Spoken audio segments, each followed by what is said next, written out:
자, 쾌적 영역에 대해서 보도록 합니다. 쾌적 영역이라는 것은 온도, 평균 복사 온도, 습도, 기류 간의 관계를 이제 조합해서 우리가 이제 쾌적하게 느끼는 그런 범위, 환경적 범위를 쾌적 영역이라고 하고, 미국 공기조화 냉동공학회에서 실험을 통해서 이제 쾌적 기준을 만들어 놓은 표가 있습니다. 그래프가 있죠. 그래프 여기서 이제 여기 같은 경우는 이제 그 차기량 0.6 크로스. 요건 이제 지난 시간에 그 옷 입은 상태, 뭐 간단하게 반바지에 셔츠를 입었냐, 아니면 뭐 코트를 입었냐, 그런 거에 따라서 조금 그 체온에 영향이 있는 걸로 이렇게 지난번에 소개를 했는데, 그 상태. 그래서 우리가 이제 쾌적 상태라고 하면 실내에 있을 때의 쾌적 상태니까, 그 옷을 입은 상태가 0.6 정도. 그러니까 뭐 이제 그 반바지나 셔츠를 입은 상태이고, 공기의 속도가 0.15m/s일 때의 쾌적 영역을 이제 설정한 건데, 1974년에 아까 얘기한 미국 공기조화 냉동 공학회에서 이제 실험을 통해서 쾌적 범위를 설정을 했습니다. 거기에 보면 이 그래프가 이렇게 나와 있는데, 습 공기 손도상에 표시된 쾌적 영역 이렇게 돼 있죠.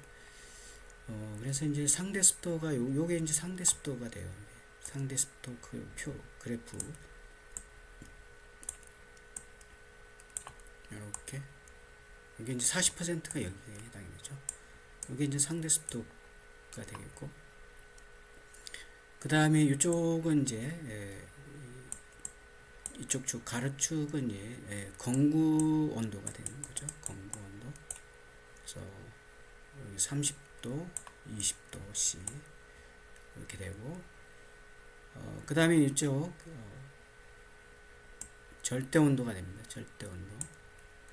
그리고 여기 이제 습구 온도가 이렇게 또 있어요. 습구 온도.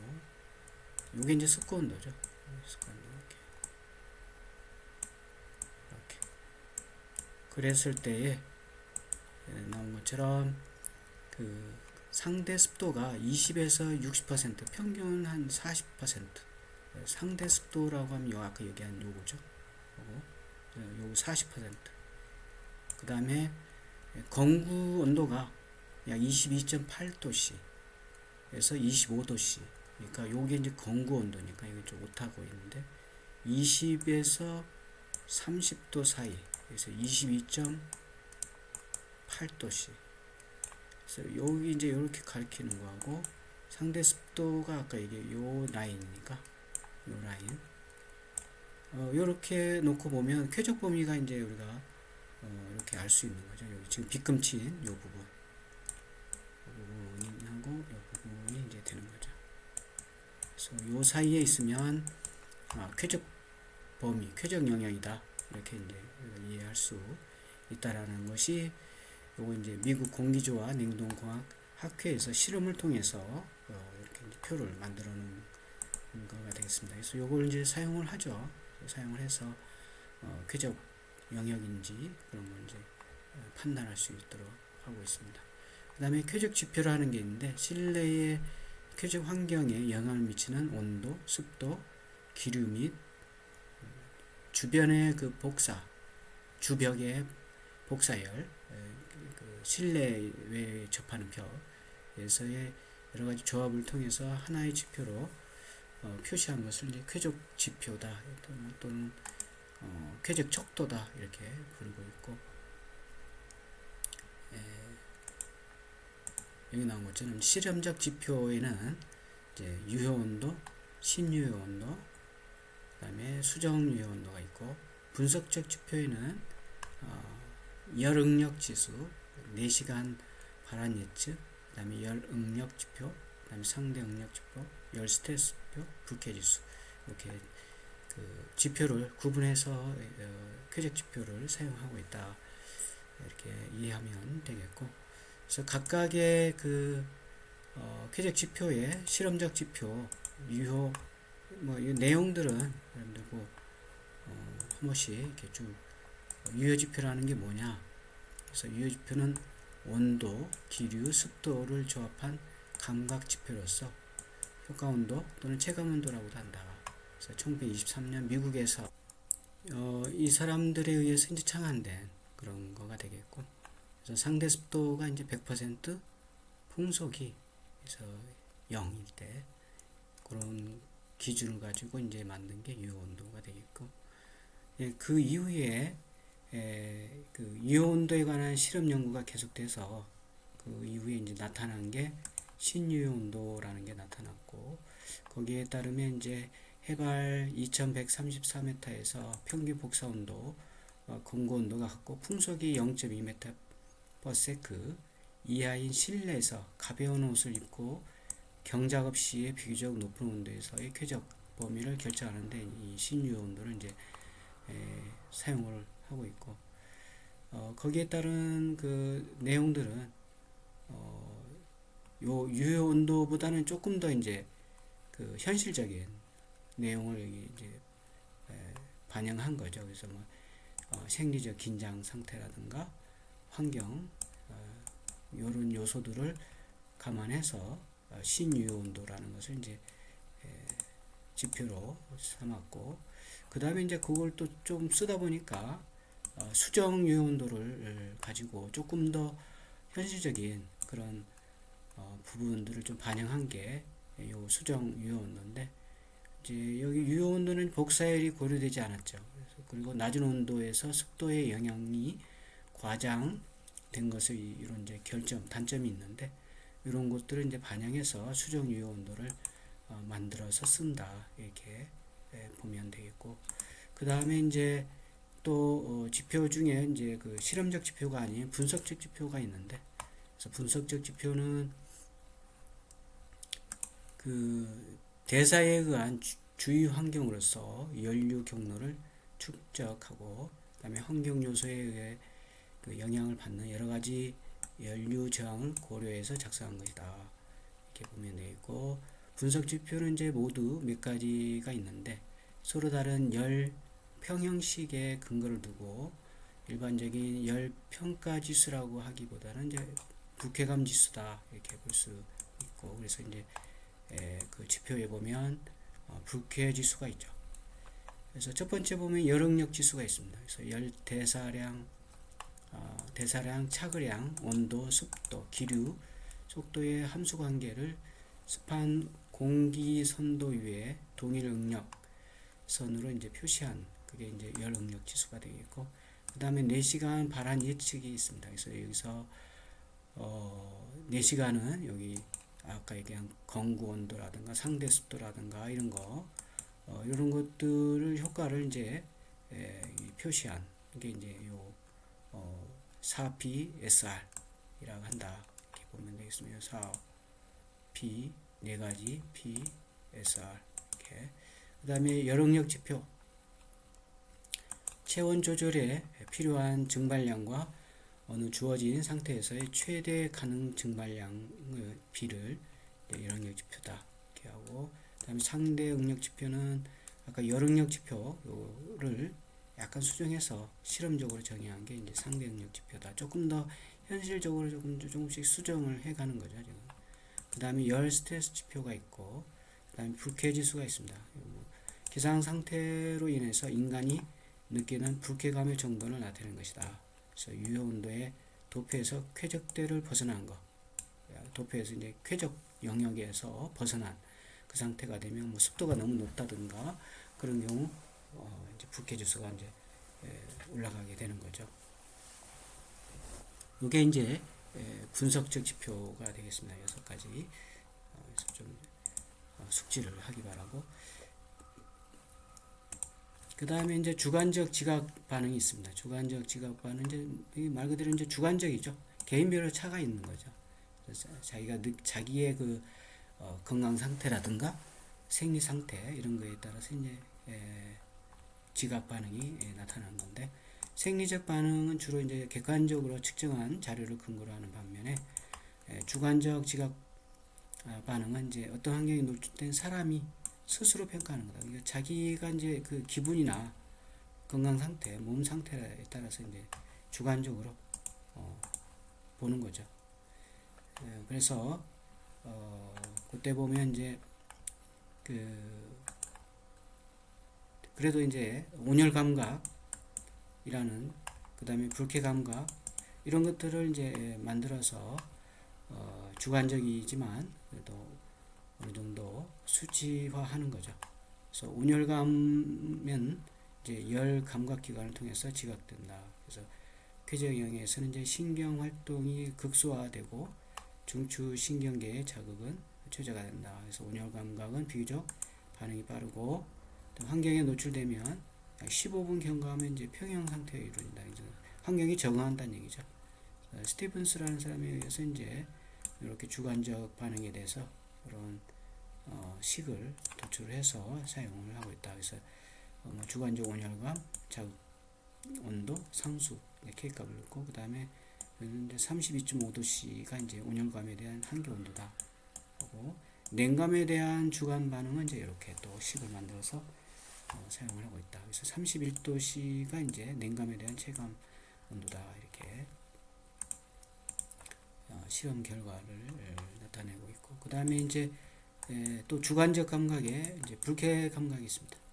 그래서 지나치게 더운 환경이 작업 능률에 저하를 초래한다는 것은 이제 비교적 일반적인 내용인데, 이제 불쾌 감각에 어떻게 이제 이 평가할 거냐, 이런 것들을 측정, 작업 능률 측정 방법도 다르기 때문에 불쾌 감각에 일반화하는 것은 이제 어렵지만, 일반적으로 이제 이렇게 주관적이니까 좀 어렵죠. 그렇지만 이제 또 수치화해서 우리가 사용하기 위해서는 주관 작업의 한계값은 TSI고, 여기서는 이제 22. 보통 사람의 정신적 기능이 저하되기 시작한다. 그래서 이제 불쾌감이 이제 이 정도 한계값에 도달하면 정상적으로 이제 생각이 좀 판단하기 어렵게 되고, 그 다음에 ET 28도씨하고 31도씨 사이에서는 육체적, 정신적 노동력이 이제 저하되기 시작한다. 상당히 이제 불쾌감을 나타내고 제대로 컨트롤이 안 되는 거죠. 그 다음에 DBT가 이제 28도씨에서 34도씨 올라가면서 작업 능률은 이제 40% 이상 떨어지고, 상당히 이제 능률도 떨어지고 정신적으로도 좀 피로감이 많이 일어나는 그런 상태가 되고, 이런 것들은 이제 불쾌감이 올라가면은 작업 능률이 떨어지는 것뿐만이 아니라 이제 안전사고도 위험이 도래할 수가 있는 거죠. 상당히 위험한 상황이 발생이 될 수도 있다. 그리고 불쾌적이 평가에 보면 6가지 변수가 있었는데, 그 변수에 의한 표준 유온도의 예측은 이제 개인별로 다르고, 예측된 쾌적 상태가 항상 최적이라고 볼 수는 없다. 그래서 이제 불쾌적 정도, 불쾌감, 불쾌적이라고 느끼는 사람의 수, 그 다음에 불쾌적 상태의 기간, 이런 거에 의해서 이제 불쾌적 평가가 요구되는데, 여기 보면 이제 열 쾌적에 대한 주관적 평가는 이제 주로 7단계에서 10단계. 오유 분절 척도. 요거 이제 척도 설문조사를 하는 거죠. 사람들에 의해서 설문조사를 해서 척도별로 분류를 하는 거예요. 그래서 17에서 10단계로. 그래서 이제 주관적인 거니까, 예를 들어서 주관적 온열감 척도를 보면 이렇게 이제 요 기관이라든가 요 기관은 이제 7개 척도로 이렇게 나눴죠. 7개 척도. 실험한 척도를. 그리고 여기에서와 여기에서는 이제 이렇게 7개인데 0부터 마이너스 3에서 플러스 3까지. 여기서는 이 사람들은 0부터 마이너스 4에서 플러스 5까지. 그래서 이제 10개, 7개, 7개 뭐 이런 식으로 이제 나누는데 그때 이 주관적 단어는 여기 나온 것처럼 이제 예를 들면 요걸 예를 들면 좀 우리가 아까 미국 학회에 의해서 춥다, 뭐 서늘하다, 뭐 약간 서늘하다, 알맞다, 약간 덥다, 무덥다 이런 식으로 이제 주관적으로 사람이 각자가 느끼는 온열 감각의 상태를 체크를 하는 거죠. 추우면 1점, 서늘하면 2점, 뭐 무덥다 그러면 7점 이런 식으로 척도를 이게 이제 척도가 요 척도를 말하는 거죠. 여기도 마찬가지 척도가 되겠고 그래서 그렇게 해서 이제 설문에 의한 뭐 빈도가 이제 많은 수에 의해서 상태를 이제 체크하는 지표가 되겠죠. 그 다음에 인체의 쾌적과 환기.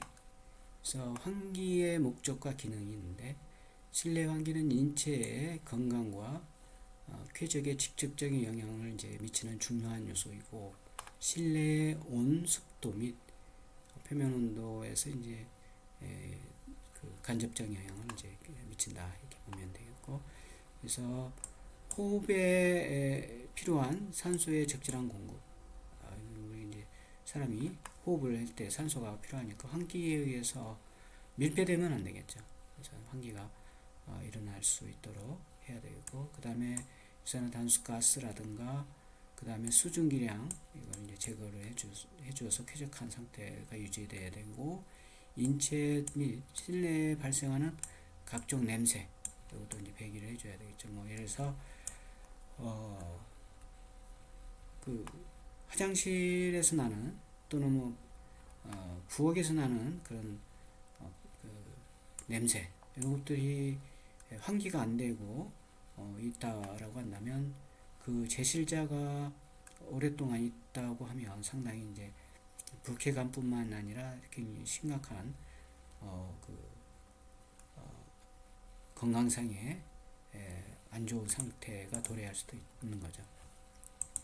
그리고 오염 공기에 대한 감염 위험 감소, 그다음에 쾌적한 환경 조성에 필요한 적절한 기류. 너무 그 실내 공기가 기류가 없이 정체되어 있으면 여기 썩은 어떤 공기가 정체되어 있는 거죠. 이렇게 되면 또 안 되겠죠. 약간의 기류가 대류가 있어서 창이 이렇게 있고 환기를 할 수 있는 창이 있어서 약간 움직여줘야 되겠죠. 공기가 그래야 공기의 흐름에 의해서 신선한 공기가 이제 기류 변화가 있을 수 있다. 그 다음에 건물 내부의 결로 방지 이런 것들이 이제 되겠고 그래서 이래서 사는 이제 건강 환기에 해당이 되는 거고 온을 쾌적 환기 그 다음에 7은 냉각 환기 기능을 이제 말한다 이렇게 구분을 해서 살펴봤습니다. 그 다음에 실내 공기 오염이 있습니다. 실내에 오염된 공기를 처리할 때는 제신자의 쾌적과 건강에 미치는 영향을 고려해야 된다. 그래서 실내 공기의 조절은 공기의 성분 조절, 그래서 뭐 산소라든가 이산화탄소, 그다음 냄새 배제, 그 다음에 공기 중에 불순물 조절의 세 가지로 이제 구분해서 실내 공기 오염을 우리가 조절해야 되고, 그 다음에 공기의 성분 조절이 있습니다. 산소의 요구량은 신진대사량에 따라서 이제 좌우되지만 사람에 따라서 좀 다른 거니까 일 소요 산소량 산소량당 평균 5kcal를 이제 발생하고 소요 산소량은 이제 시간당 신진 대사량의 5분의 1 정도가 된다 이렇게 되어 있고 그다음에 순수 산소 소비량은 공기 그래서 말하는 21에서 16.3% 공기 중에 4.7%이고 산소 공급을 위한 1인당 필요 공기량은 신진 대사량의 4.25배가 이제 된다.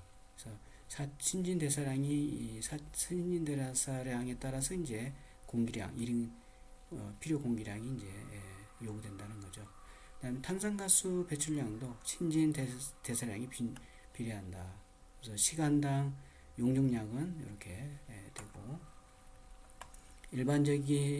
일반적으로 이제 적절한 환기에 의해서 실내 공기의 평형을 유지할 수 있고, 객관적으로는 이제 점유자 1인당 공기 환기량이 0.47 정도인 경우에 이제 산소 평형이 유지되며, 1.65인 경우에는 이제 이산화탄소 함유율은 0.6% 이하로 유지된다.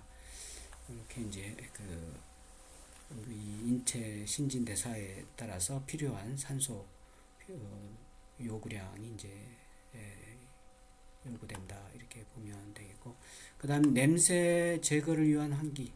그래서 냄새 문제는 이제 냄새의 강도와 같은 정량적인 측면과 불쾌감과 같은 어떤 정상적인 측면을 이렇게 나누고, 건물 내에서 이제 내부에서 냄새에 의한 필요 환기량은 견딜 수 없을 정도까지 냄새가 제거될 수 있는 환기량을 말한다. 그래서 신선한 공기의 요량은 사회적 허용 기준, 제실자의 수, 그 다음에 청결 상태, 습관, 이런 것, 특히 흡연 등에서 이제 달라지게 되겠죠. 그 다음에 냄새에 대한 적응은 이제 빨리 일어나므로 냄새 정도가 점차 증가되는 방에 있었던 사람은 같은 방에 금방 들어온 사람보다 이제 냄새를 예민하게 못 느끼죠. 왜냐하면 이제 그 냄새에 이미 옷이나 또 호흡으로 이제 적응이 되어 있어서 그렇죠. 그래서 새롭게 들어온 사람은 바로 냄새를 이제 알 수가 있는데, 기존에 있던 사람은 파악하기가 좀 어렵죠. 그 다음에 공기 중에 불순물 조절 있습니다. 불순물은 이제 공기 중에 여러 가지가 이제 부유물도 있고 하는데, 입자나 피부, 눈, 뭐 입자들이 이제 특히 이제 미세먼지가 요즘 뭐 굉장히 이슈가 되고 있죠. 그래서 피부나 눈, 허파, 다른 중요한 인체 기관에 자극을 유발시키고 있고 굉장히 불쾌감을 유발한다. 그래서 먼지, 연기, 증기, 꽃가루, 그 다음에 요즘은 이제 중국발 미세먼지, 중국에서 날라오는 중금속, 미세한 중금속이라든가 황사, 먼지, 그 다음에 기타 미세먼지, 이런 것들이 이제 상당히 우리 쪽에 유해 물질로 위협을 가하고 있습니다. 요거 말고도 그 다음에 필요 환기량, 최소 필요 환기량은 안전한 수준까지 유지하는 데 필요한 공기 중에 탄산가스 함유를 기준으로 한다. 그래서 8시간 이상의 실내 작업은 탄산가스의 함량이 0.5% 이하여야 한다. 그리고 냄새를 배제하기 위한 신선한 공기량은 이보다 훨씬 많은 양이 필요하겠죠. 환기량은 단위 시간당 공급되는 신선한 공기량으로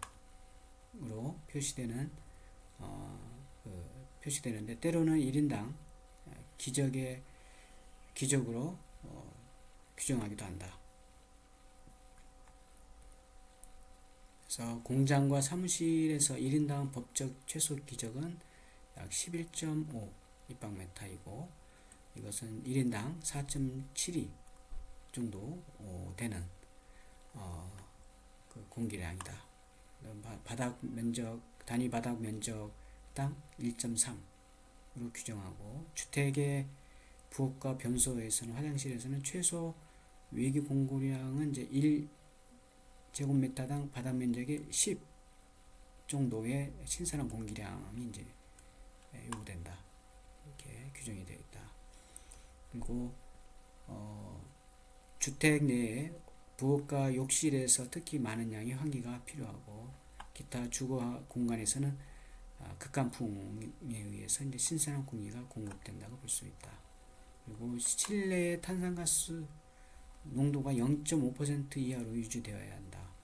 1인당 탄산가스 발생량은 발생량이 Q라고 한다면 1인당 필요한 신선한 공기 Q는 이렇게 이제 우리가 계산해서 신선한 공기량을 우리가 산출해서 환기에 필요한 창이라든가 이런 것들을 이제 고려를 해야 된다, 이렇게 보면 되겠습니다. 그래서 일반적으로 이제 요즘은 그 창이 굉장히 많이, 그리고 일조 관계도 있고 해서 많이 이제 사용을 하기 때문에 그 환기에 의해서 뭐 크게 제약은 없지만 그래도 체크는 해야 되겠죠. 신선한 공기량이 부족하지 않도록.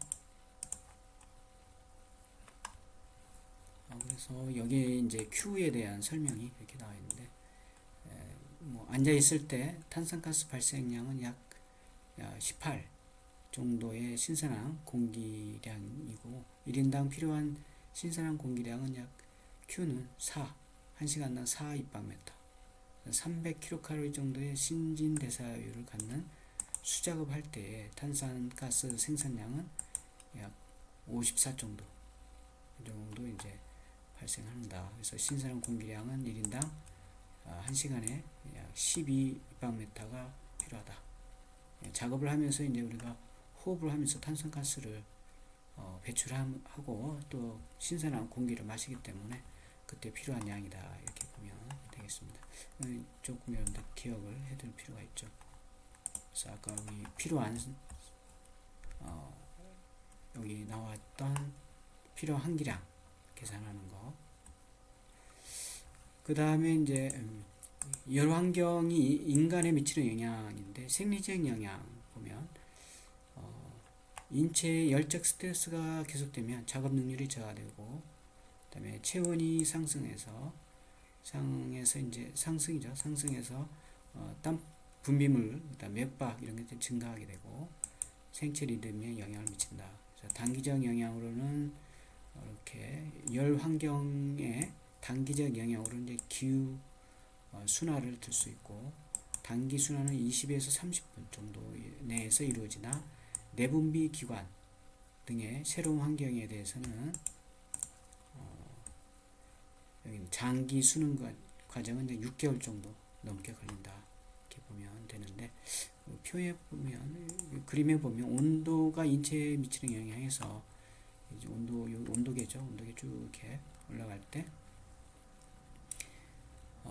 여기 이제 화씨고 여기 섭씨인데, 우리 섭씨를 좀 보면, 여기서 보면 이제 여기를 기준으로 해서 이렇게 됐을 때는 이제 관행 증세에 나타나는, 그래서 추위에 노출될 경우와 외적인 관행 증세에서 너무 심하면 이제 체온이 떨어지거나 얼어서 사망할 수도 있고, 그렇다고 또 너무 더우면 이렇게 이제 과열 증세, 열병에 해당이 되는 거죠. 그래서 이제 너무 과열이 되거나 온도에 너무 많이 노출되면 열병, 온열병이라든가 일사병 뭐 이런 것들에 의해서 사망할 수도 있고, 또 온도가 체온이 36.5도 이상이 넘어가면 위험에 처하는 거죠. 그리고 이제 여기 고열 상태고, 그래서 여기 우리 체온이 이제 36.5도니까 요 상태에서 요 상태 이제 휴식 시에 나타나는 온도 상태고, 이제 우리가 운동을 하면 요 상태가 되는 거죠. 운동하거나 작업을 하거나 하면 이런 이제 온도가 체온이 올라가는 거죠. 이렇게. 그래서 그 내용들이 쭉 써져 있는데, 혈관 수축이라든가 그 다음에 온도에 의해서 나타나는 얼굴의 홍조라든가 얼굴이나 목의 홍조 상태, 뭐 현기증, 두통 이런 것들을 이제 쭉 써놨습니다. 그래서 여러분들이 이미 익히 좀 경험을 했던 그런 내용도 있을 수 있어요. 그래서 그 운동장에 굉장히 태양빛이 쨍쨍한 운동장에 오랜 시간 동안 이렇게 있을 경우, 오랜 시간 동안 서 있을 경우 어때요? 굉장히 학생들이 이렇게 쓰러지기도 하죠. 그런 것들이 이제 이 오랜 시간 이 온도에 여름철 뭐 태양볕에 노출이 되면 신체에 이런 뭐 혈압이 상승한다든가 현기증, 두통이 일어난다든가 심한 경우 이제 그 구토하면서 쇼크 상태로 되기도 하죠. 그래서 그런 것들을 이제 좀 우리가 느꼈던 것들이 써져 있으니까 한 번씩 쭉 읽어보기 바랍니다.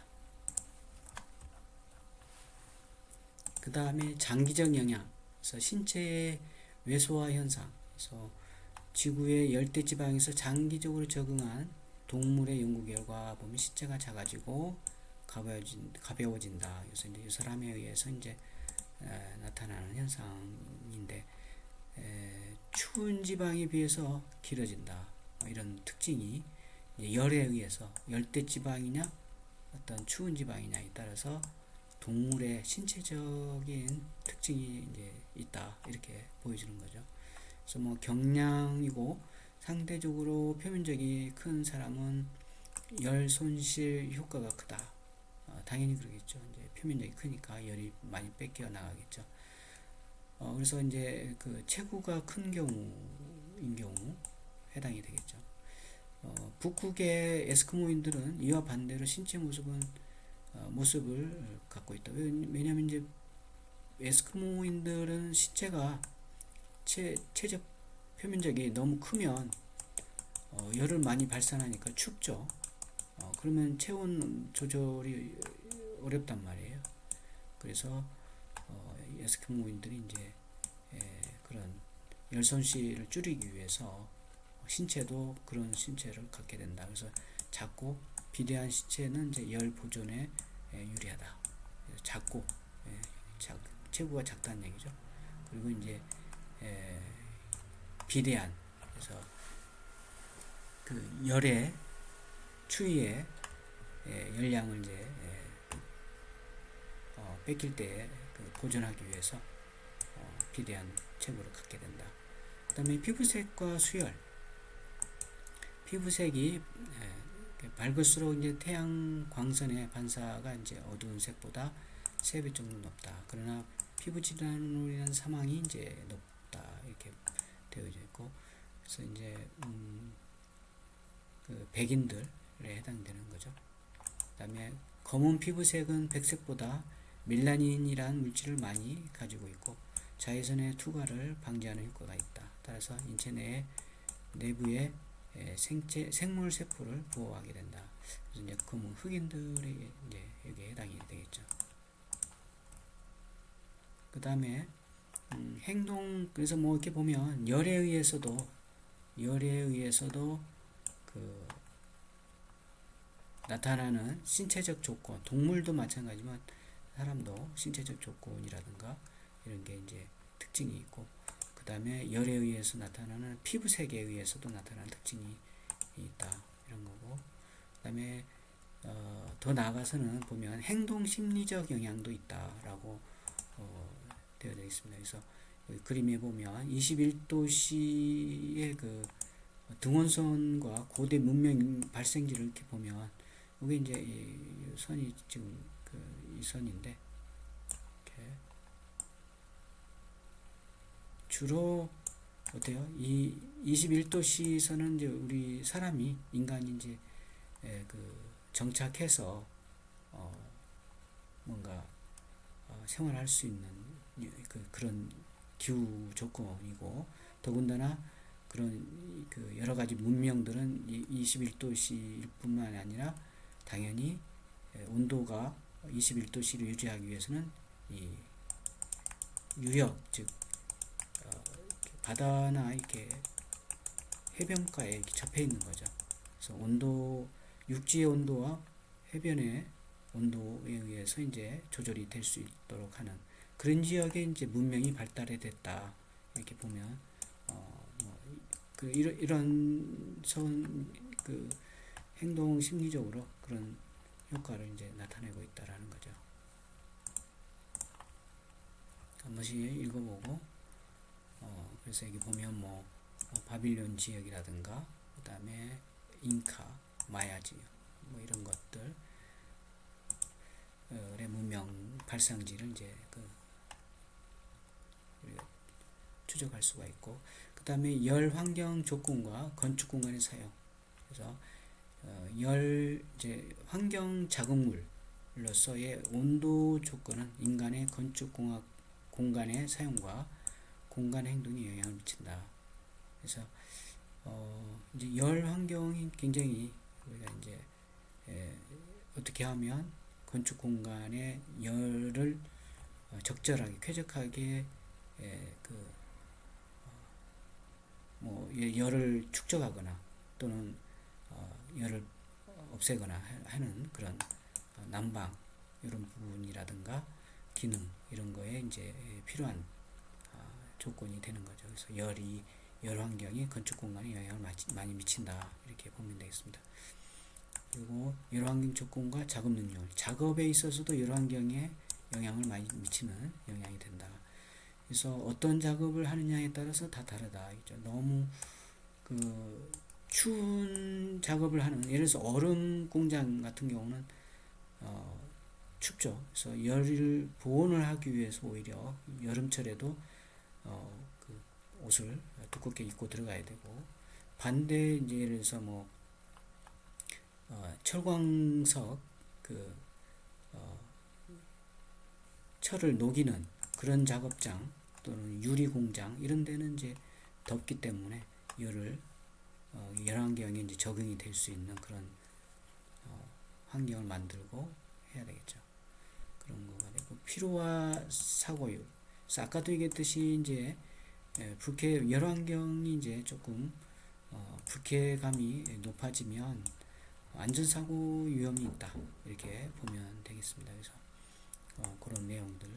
그래서 그 열환경이 이제 열악하면 굉장히 스트레스 많이 받고 빨리 피곤함이 느껴지고, 그것들에 의해서 불쾌지수가 높아지면 이제 어떤 신체적, 정신적 그런 한계에 도달하고, 그런 거에 의해서 작업 중에 이제 안전사고가 발생이 된다 이렇게 보여집니다. 그래서 그림에 보면 온도와 사고율 관계 표가 이렇게 있습니다. 그래서 온도가 이렇게 있고, 여기 이제 섭씨이고 화씨인데, 그 다음에 여기 노동자 여기 나온 것처럼 만 명당 사고 발생 수가 있습니다. 그래서 예를 들어서 여기 나온 것처럼 온도 남자 여자가 좀 구분되어 있는데, 온도가 지금 25도씨 이상이 되면 지금 남자 같은 경우 사고 발생 수가 이제 굉장히 높아지고 있죠. 이 정도. 그리고 15도씨 이하, 그래서 예를 10도씨 되면 또 높아지는 거죠. 그래서 너무 추우면, 날씨가 온도가 낮으면 활동에 조금 영향을 미치는 거죠. 조금 소극적이 되고 추운 신체 활동으로 인해서 사고가 발생이 된다. 그 다음에 여성 같은 경우는 이제 이 그래프가 해당이 되겠습니다. 그 다음에 건물 외피의 열 성능 있습니다. 재료의 열적 특성인데, 재료의 열 전도율 해가지고, 열 전도율은 이제 재료의 고유한 특성으로서 건물 외피를 통해서 열 관류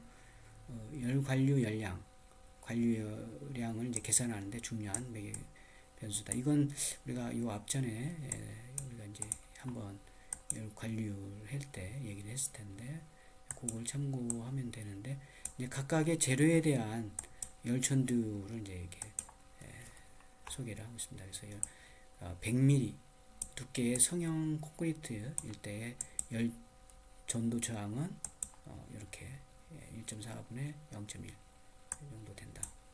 그 다음에 경량 콘크리트일 때는 이 정도. 그래서 이건 뭐 일일이 다 숙지하기는 어렵지만, 여러분들 표 주요 재료의 열적 성질, 요거 이제 별표를 이렇게 해놓고 수시로 요것들을 찾아서 그 봐야 되겠죠. 그래서 예를 들면 아까 얘기했던 콘크리트일 때, 그 다음에 벽돌일 때, 그 다음에 예를 들어서 유리다 그러면 요 정도, 그 다음에 뭐 석고, 알루미늄 이 정도. 그래서 요 표를 이제 수시로 체크를 해서 열관리율 계산이라든가 그 다음에 열적 성질을 파악할 때는 사용을 해야 되겠습니다. 그 다음에 두 번째, 복사에 대한 재료의 표면 특성이 있고, 그래서 반사와 흡수, 그래서 물체 표면의 특성이 되는데, 복사 에너지가 재료 표면에 닿으면 에너지 일부는 이제 공중에 반사되고 나머지가 재료에 이제 흡수되겠죠. 반사되는 에너지량은 복사 에너지의 물체 표면에서의 입사각과 물체 표면의 특성에 의해서 이제 결정이 된다. 그래서 예를 들면 그림에 보면 투명체의 반사, 흡수, 그다음에 투과 에너지 이렇게 되어 있죠. 요게 이제 어떤 물체 표면이라고 한다면 입사각이 이렇게 입사각은 이제 다양하게 이렇게 올 수가 있겠죠. 그래서 반사돼서 이렇게 입사각이 왔을 때에 입사각이 이렇게 있을 때에 이렇게 반사 에너지가 이만큼 나타나고, 그 다음에 이 재료에 의해서 흡수가 되겠죠. 일부 흡수가 되고, 그 다음에 투가 이렇게 꺾여서 이제 요쪽 매개와 이쪽 매개, 이쪽 매개가 다르기 때문에 매개체가 다르니까 이렇게 이제 굴절이 돼서 투가 된다. 그래서 이때 입사 에너지가 되고 입사할 때, 그다음에 이제 온도 차가 있겠죠. 바깥쪽, 내부 쪽. 이렇게 복사에 대한 부분이 있게 된다. 그리고 복사 흡수 에너지의 재복사 이것도 있다. 그래서 물체는 복사열을 흡수하고 흡수한 열을 이제 주위 저온 온도 차에 의해서 이제 전달되는 거죠. 전도. 그래서 재복사한다. 그래서 물체 표면 마감 성질에 따라서 재복사 성능이 이제 결정된다. 예를 들어서 좋은 반사제인 경우, 반사 물체 그런 물질인 경우, 그런 재료인 경우에는 나쁜 복사제가 된다. 그 다음에 복사의 강도는 그 재료의 표면 온도에 좌우되고, 상온에서 표면으로부터 복사되는 에너지는 원적외 선 파장으로 10 마이크로에서 이제 최고 세기를 갖는다 이렇게 보이고, 복사 에너지의 흡수는 파장에 따라서 다른다. 그래서 백색 도장인 경우 이렇게, 도장은 이제 그 페인트 칠하는 경우죠. 그래서 이런 이제 그 재료에 따라서 다르는 거죠. 표면 마감 성질에 따라서 이 반사제가 뭐냐에 따라서 이제 그 재복사가 달라진다 이렇게 보면 되겠습니다. 그 다음에 표면 색채. 그래서 재료의 표면 색채는 태양열 복사 흡수에 영향을 미치고, 채도가 낮으면 밝은 색일수록 흡수율은 감소하고 반사율은 증가한다. 좀 잘 이렇게 체크를 해두고, 그러나 장파에 대해서는 그 색채는 표면의 성질과 무관하다. 흑색과 백색 페인트는 태양 복사율에 대해서 매우 다른 흡수율을 갖는다. 흑색이 보다 복사율을 많이 받게 된다. 당연히 이제 검정 옷을 입으면 좀 따뜻하죠. 그리고 그러나 이제 흑백색 모두 장파에 대해서는 복사율은 같다. 긴 파장에 대해서는 복사율이 같고, 따라서 야간에 천공 복사로 인해서 동시에 차가워지고 건물 내부에서 저온인 경우는 모든 재료 표면은 색채에 관계가 없고, 장파장에 대해서는 잘 복사가 된다. 이게 이제 표면 색채에 의해서 나타나는 특징이 되겠고, 그 다음에 습기 영향, 습기에 의해서도 영향을 받는데, 습기는 건축 재료를 통해서 열전도에 중요한 영향을 미치고, 그다음 벽돌, 콘크리트, 단열재 이런 것들은 다공질로 되어 있다. 그래서 물의 열전도율은 온도보다 높기 때문에 만일 다공벽 내부에 물과 수증기가 확산되어 있다면 열전도율은 크게 증가한다. 그래서 이제 물을 머금는 상태인 경우는 이제 습기라든가 이런 거가 이제 있을 경우 열전도율이 이제 커지게 되는 거고, 건물의 단열재는 낮은 전도율을 유지하기 위해서 건조해야 된다. 그리고 재료가 외부로부터 빗물이 이제 스며들건 내부에서 결로가 이제 발생하면 습하면 이제 단열값은 저하된다. 그래서 이제 표에 보면 이런 표면 습기 함량에 의해서 벽돌과 콘크리트의 열 전도율이 이렇게 나와 있어요. 그래서 벽돌, 콘크리트에서 피부의 부피에 의한 표준 습기 함량이 되고, 건조한 상태일 때의 열 전도율을 각각 예를 들어서 이제 비에 처리가 되었을 때 이 정도 되고, 1%, 5%일 때 이 정도. 그 다음에 우수 처리가 이제 되었을 때 콘크리트 때는 3에서 3%, 5%일 때 열전도율이 이 정도 되더라, 이런 얘기죠. 그래서 그런 얘기가 쓰여져 있습니다. 그 다음 이제 단열인데, 오늘은 여기까지 하는 걸로 하고 다음에 이어서 단열 얘기하도록 합시다. 자, 수고했어요.